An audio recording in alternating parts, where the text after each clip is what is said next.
karya ini keluar tahun berapa? Ini 2019. 2019. Iya, 2019. Alhamdulillah cetakan pertama itu kita itu awalnya nyetak 1000 eksemplar. Karena saya nggak pernah nulis buku, coba-coba cetaknya 1000 dulu. Karena ini self publishing ya, kita cetak sendiri. Seminggu habis. Seminggu gitu habis ya. Saya nggak percaya gitu loh. Ya. Katanya lihat recengan gue nggak percaya gitu kalau dulu kiri. Ya saya bilang ya saya cerita apa adanya, nggak ada maksud apa-apa, cuma ini penghormatan terakhir bahwa bagaimana perjuangan seorang ibu yang ditinggal mati suaminya, ya tidak ditinggali apa-apa kecuali seorang anak saya sama adik saya. Ya yang alhamdulillah berhasil itu relatif ya mas ya. Tapi paling tidak saya berhasil dibandingkan diri saya.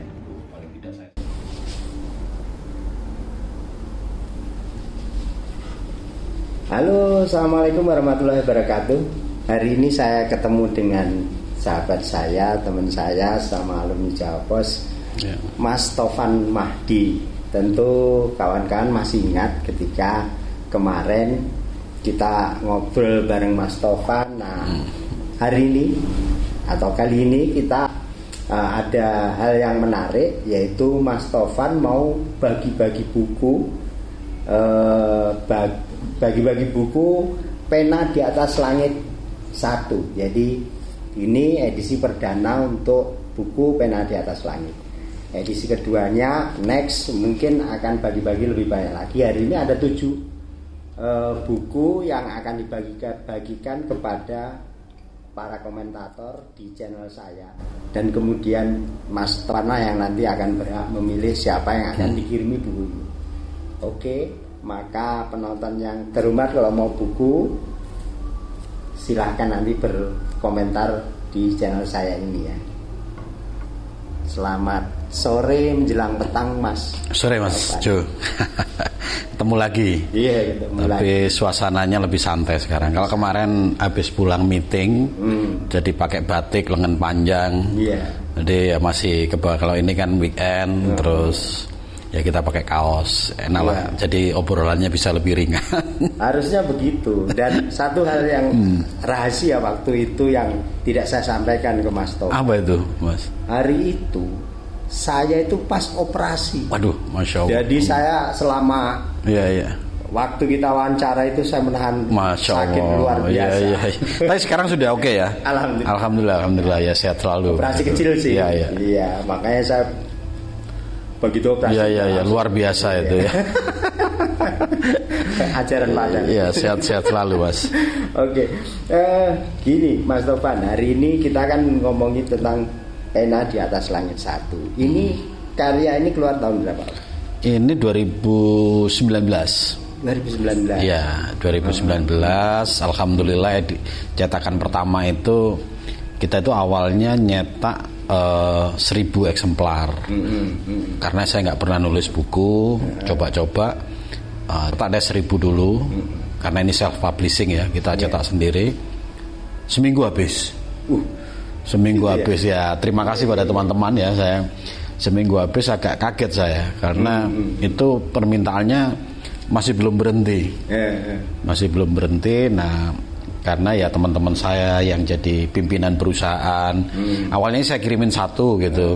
Nah setelah membaca kok unik juga ini dibaca.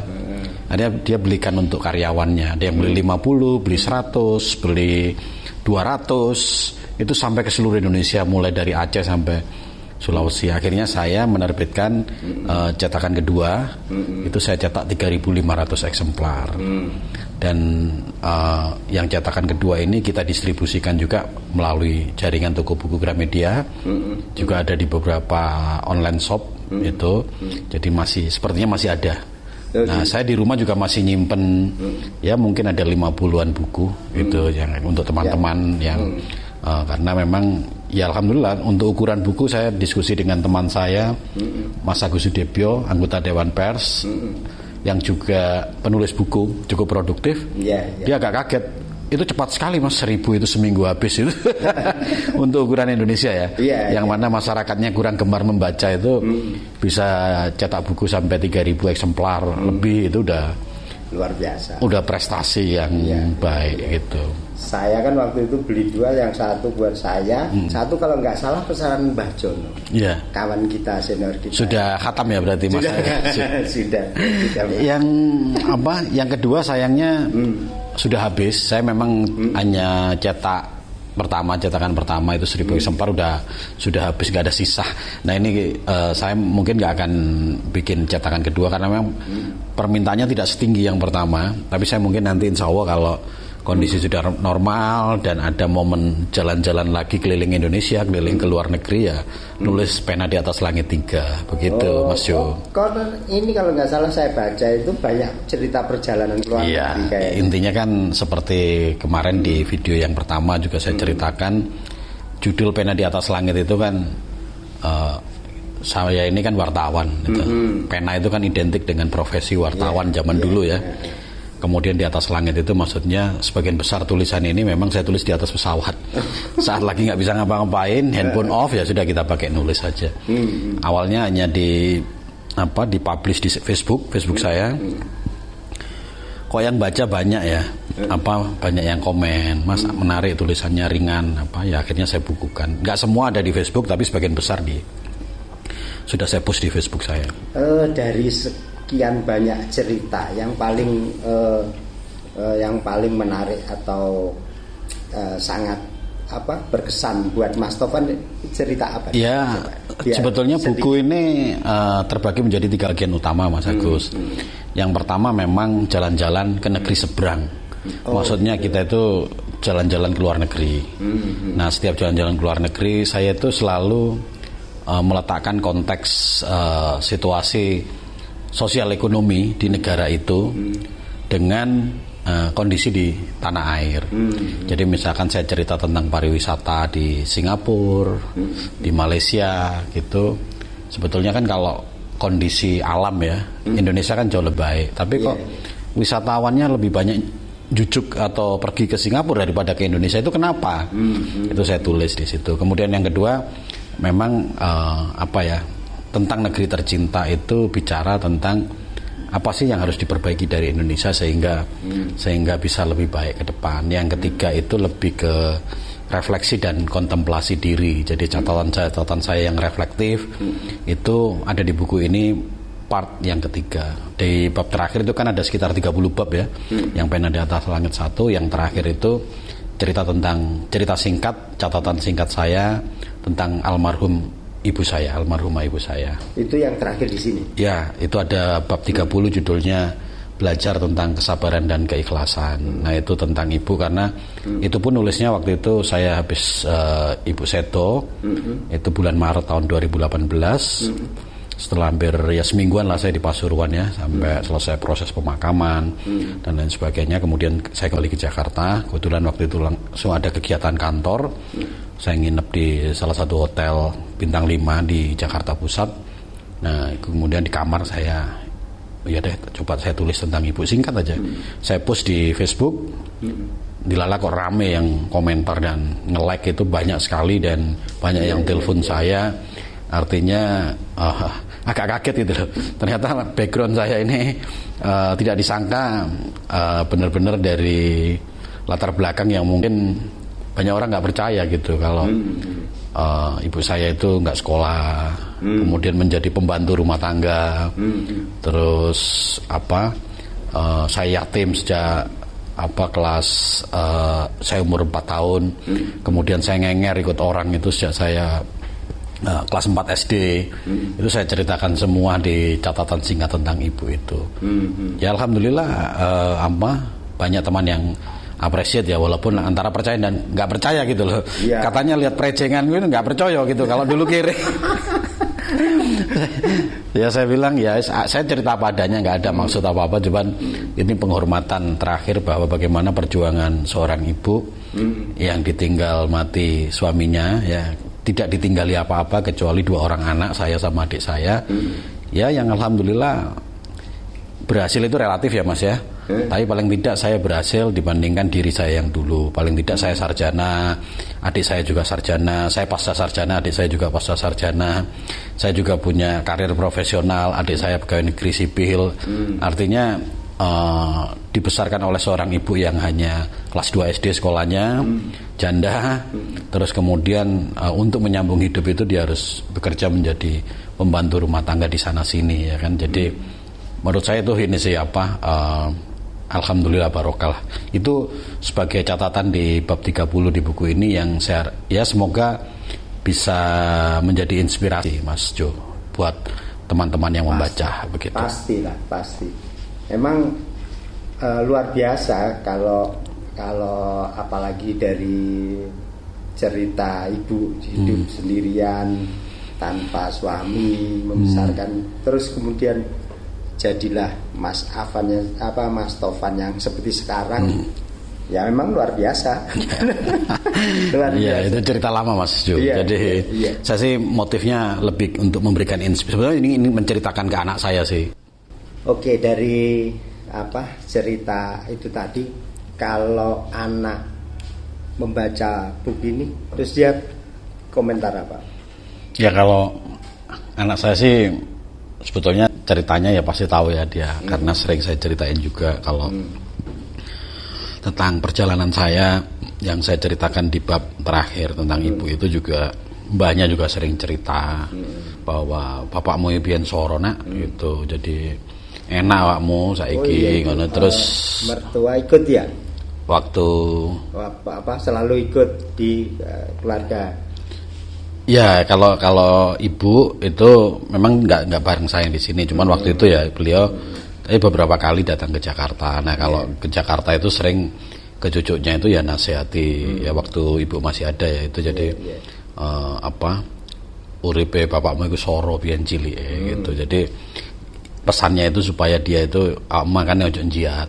Enak wes awakmu iki wis enak gitu. Jadi hidupmu itu sudah enak, jangan jiat-jiat itu apa ya dalam bahasa Jawa itu. Kalau bahasa Indonesia artinya jiat itu jangan nakal, jangan gara apa ya? Jiat itu bikin gara-gara lah gitu. Jangan membuat susah orang tua lah. Jiat itu begitu. Itu. Ya, alhamdulillah sih anak-anak saya baik gitu. Jadi ya mungkin pesan dari mbahnya almarhum mbahnya itu didengerin begitu. Jadi ya syukurlah Mas, ini memang tujuan saya sih menuliskan buku ini juga kisah perjalanan saya tentang ibu saya ini. Sebenarnya pesan utamanya itu untuk anak saya. Untuk anak saya. Kalau kemudian teman-teman yang lain kemudian juga bisa mendapatkan inspiring story dari situ ya alhamdulillah gitu. Ya sekali lagi kan buku itu kan salah satu memori yang abadi. Ya. Apalagi tidak hanya bagi keluarga Mas Tofan, mungkin bagi keluarga yang lain atau orang lain, teman, sahabat, itu masih bisa dinikmati lah gitu. Nah, sekali lagi kawan-kawan, nanti jangan lupa like, komen, dan ketika Anda komen, nanti Mas Tofan akan milih siapa yang berhak untuk mendapatkan buku ini secara gratis. Jadi tinggal nanti kita konekkan, terus kemudian Anda kirim alamatnya, nanti Mas Tofan akan mengirimkan bukunya. Makanya kalau mau silakan komen.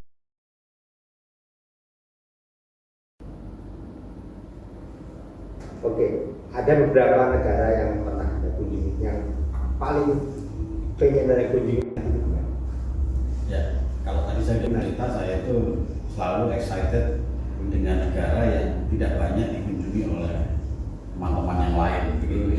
Jadi misalkan saya kan mungkin lebih 30 negara yang sudah pernah saya kunjungi Mas Jo. Alhamdulillah, tapi yang sangat menarik itu ya pasti kunjungan negara yang spesifik itu seperti Palestina, kemudian ke Israel, Damaskus, Suriah, terus kemudian juga ke Pakistan. Nah itu kan nggak banyak orang berkunjung ke negara seperti Pakistan. Kalau nggak ada kepentingan pekerjaan atau tugas pekerjaan gitu kan nggak mungkin kita ngajak keluarga kita wisata kemana, ke Pakistan gitu kan nggak mungkin, boleh polo gitu ya. Tapi ada juga negara-negara yang belum saya kunjungi yang sudah saya masukkan dalam daftar list. Kalau nanti diberi kesempatan oleh Allah kita bisa traveling lagi, itu seperti beberapa negara yang sangat ingin saya kunjungi seperti Rwanda.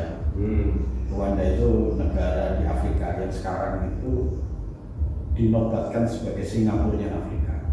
Ini negara luar biasa. Kotanya Kigali. Tahun 92 atau 94, Rwanda ini hancur karena konflik etnis, pembantaian kaum minoritas Tutsi oleh kelompok mayoritas Hutu. Itu ada filmnya, teman-teman kalau mungkin mendengar cerita tentang Rwanda itu Sunrise in October dan Hotel Rwanda. Itu kisahnya luar biasa, dan sekarang Rwanda berubah menjadi negara yang sangat modern. Walaupun mungkin income per kapitanya masih di bawah Indonesia, tetapi masa depannya, tracknya Rwanda ini sudah on the right track untuk bisa menjadi negara yang lebih baik dan lebih maju.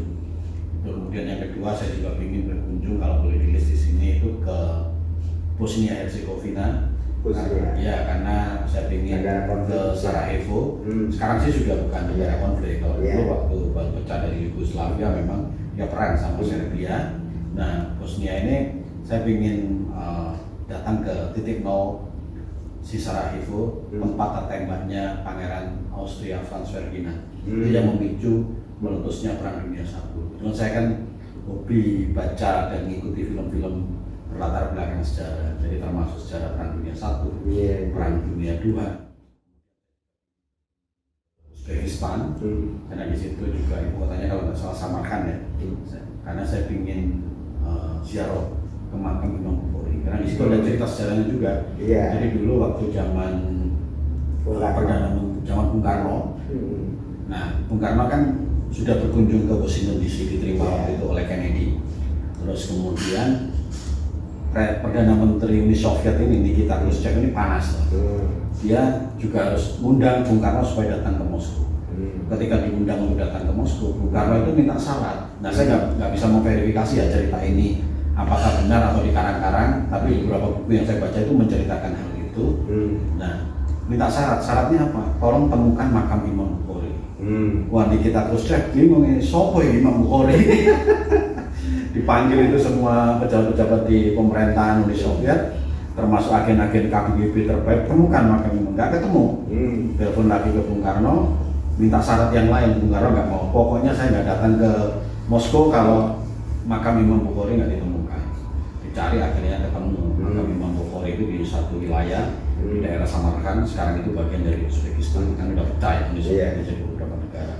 Nah, akhirnya Bung Karno begitu ditemukan makamnya, dan saya pikir semua umat Muslim ya tahu siapa Imam Bukhari. Beliau adalah pewali hadis yang luar biasa hebat, dan akhirnya Bung Karno hadir datang ke makam Imam Bukhari. Tapi sebelum Bung Karno datang itu sudah dibuka dan sangat baik oleh pemerintah Uni Soviet. Dan sekarang ini saya belum verifikasi. Sekarang katanya kalau kita datang ke ini ke makam Imam Bukhari, kalau kita dari Indonesia, kabarnya meskipun itu belum jam kunjungan atau jadwal kunjungan, tetap akan dibukakan pintu. Tetapi saya belum ke sana, jadi saya harus verifikasi nanti benar nggak sih cerita itu. Tapi saya pernah mengalami satu peristiwa yang juga membuktikan betapa hebatnya nama Indonesia itu di mata masyarakat dunia. Waktu saya ke Roma, kota Italia, itu saya berkunjung ke Masjid Jame' Roma. Itu salah satu masjid terbesar di Eropa, masjid. Itu saya surprise karena masjid itu sangat besar walaupun mungkin jamaahnya tidak besar ya, karena sangat kecil penduduk Roma yang Muslim itu. Tapi kan masjidnya, di dalam masjid itu ada yang untuk masjid utamanya, yang itu hanya dibuka ketika ada sholat, misalkan sholat taraweh atau sholat Jumat, itu baru dibuka. Tapi kalau untuk sholat wajib sehari-hari seperti maghrib, isya seperti itu hanya di musolanya yang kecil itu. Nah, ketika kita datang ke sana karena kita dari Indonesia, itu sampai kita ditunjukkan semua, dibuka semua. Dan saya lihat memang di negara-negara penyumbang pembangunan masjid Jame' Roma itu salah satunya adalah Presiden Soeharto dari Indonesia. Ya, itu luar biasa Indonesia, Presiden Soeharto. Jadi luar biasa lah Indonesia. Nah, kemudian negara lain yang juga selain Uzbekistan, kemudian juga saya ingin berkunjung seperti ke negara ya kayak ke Czechnya, ya ke Grozny, itu saya juga ingin kunjungi ke situ. Karena apa, ingin buka puasa misalnya di situ, karena asik ini di Eropa tetapi kita dengar suara adzan kayak gitu itu. Ini jadi sesuatu yang menurut saya itu unik. Dan saya sengaja kan berkunjung ke beberapa negara muslim, di mana muslim itu minoritas itu salah satu cita-cita yang mungkin nanti kalau diberi kesempatan untuk traveling lagi ya itu ke Rwanda. Kemudian kalau di Rwanda itu kalau terkait dengan agama Islam itu katanya banyak masyarakat Rwanda yang memeluk agama Islam. Karena waktu pembantaian etnis itu banyak kelompok minoritas Tutsi yang itu bersembunyi di masjid dan selamat. Itu luar biasa. Jadi banyak sih negara-negara Eropa Timur ya yang muslim kan banyak, itu seperti Azerbaijan, kemudian Kazakhstan, nah gitu ya, inilah itu priority. Tentu negara-negara Timur Tengah seperti Lebanon itu juga bisa kunjungi, karena di Lebanon itu juga unik, ada di buku saya kedua ya itu tentang Lebanon, karena di Lebanon itu mungkin agak berbeda dengan negara Timur Tengah yang lain karena lebih liberal di situ.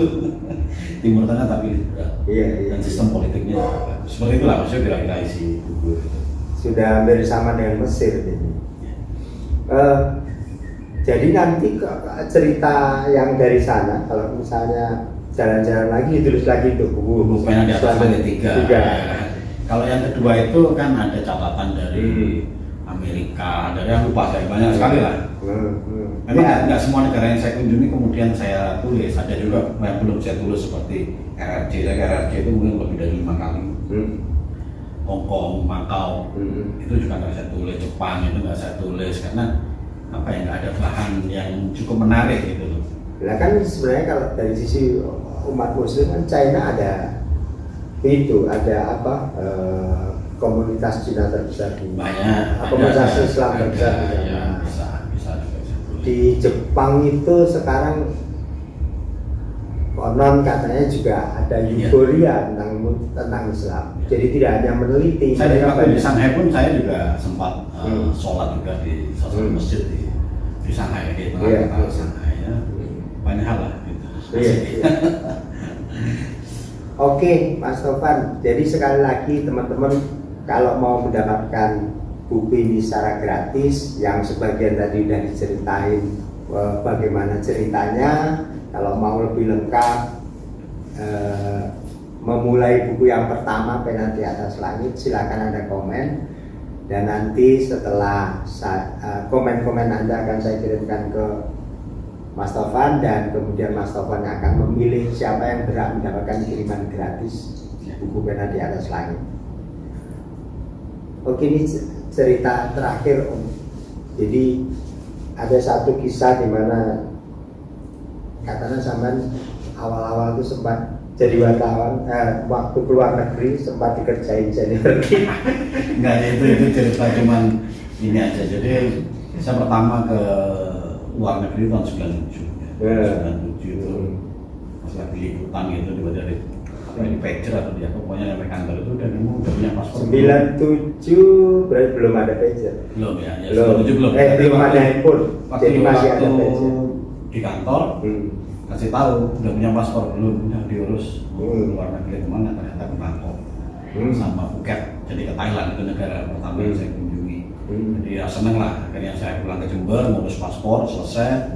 Nah ini ada yang lucu ya, dikerjain senior ceritanya. Biasa lah kalau kita itu anak baru apalagi dari mudik ya kan, di Jakarta ya, di banyak lah sama itu ada senior saya sekarang ya jadi bos di salah satu grup media di Jakarta, namanya Mas Sururi Alfaro gitu.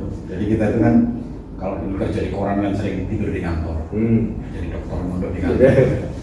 Nah, malam itu besok berangkat kan, saya itu nggak bisa tidur. Tanyalah sama Mas Faruk gitu, kamu nggak bisa tidur ya? Mau keluar negeri kan? Pertama, iya Mas. Besok jam berapa flightnya? Naik apa? Naik Thai Airways. Jam berapa? Jam 5 sore.